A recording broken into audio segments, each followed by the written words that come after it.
If we go on the theory that some of the folks in Washington go by, who all do very well with the military-industrial complex. I mean, you know, the military-industrial complex, take a look at Dwight Eisenhower. He had it figured right many years ago. It's got tremendous power. They like fighting. They make a lot of money when they fight.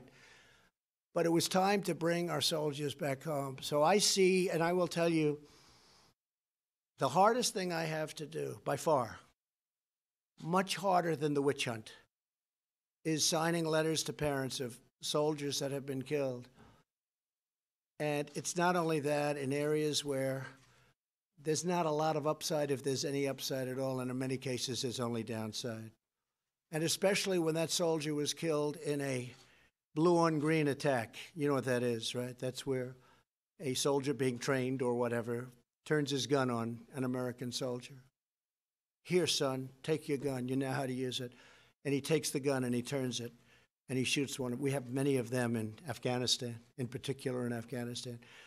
The hardest thing I have to do is signing those letters. That's the hardest thing I have to do. And each letter is different. We make each letter different. And last week I signed 5 of them for Afghanistan, 1 in Iraq, 1 in Syria from 2 weeks ago. And sometimes I call the parents. Sometimes I see the parents. I go to Dover when I can, but it's so devastating for the parents that, you know, it's so devastating. When they bring that boy or young woman out of the back of those big, powerful planes in a coffin, and the parents are there. You know, we have people that do that. That's what they do. They work that. They accommodate everybody. That's what they do. They do an incredible job. And I said, the parents seem to be okay. I'll get there early. The parents seem to be okay. Well, actually, sir, they aren't. No, the way they're talking, they're really okay, aren't they? Sir, you never know until the back of that massive cargo plane opens up and they walk down holding a coffin with 4 or 5 great soldiers on each side of it, representing our various forces. That you never know. And then I see it, and I see people that were smiling, oh, Mr. President, thank you for being here, thank you for being here, and I think they're doing great. And then 20 minutes later, we'll be outside when that big plane pulls up, and that door comes down, and they are walking the coffin with their boy inside this coffin with an American flag over the top. And they're walking that coffin down this ramp. And I've seen people that I thought were really incredible, the way they would I didn't even understood how they could take it so well. Scream like I've never seen anything before. Sometimes they'll run to the coffin.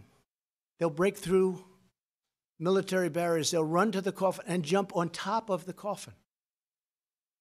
Crying, mothers and wives crying desperately. And this is on these endless wars that just never stop. And there's a time and there's a place, but it's time to stop. And just to finish, last Friday I went to Walter Reed and I gave out 5 Purple Hearts to incredible young men, in this case, all men. And they took a beating. Beautiful people, they took a beating. One couldn't be there because the beating was so great that he was at a totally different part of the world. He lost a leg, he lost an arm. Ryan, he had tremendous damage, beyond even what these young folks went through. But I'll tell you what, for me, it's very hard when I see that. It's very hard. It's easy to talk tough, you know, tough guys, all these tough guys. Let's keep fighting, let's keep fighting. If they had to go to Walter Reed, where they do unbelievable work, I have to tell you, these doctors are unbelievable. You know, it's easy to say, oh, they're the best in the world. I've never seen anything like it.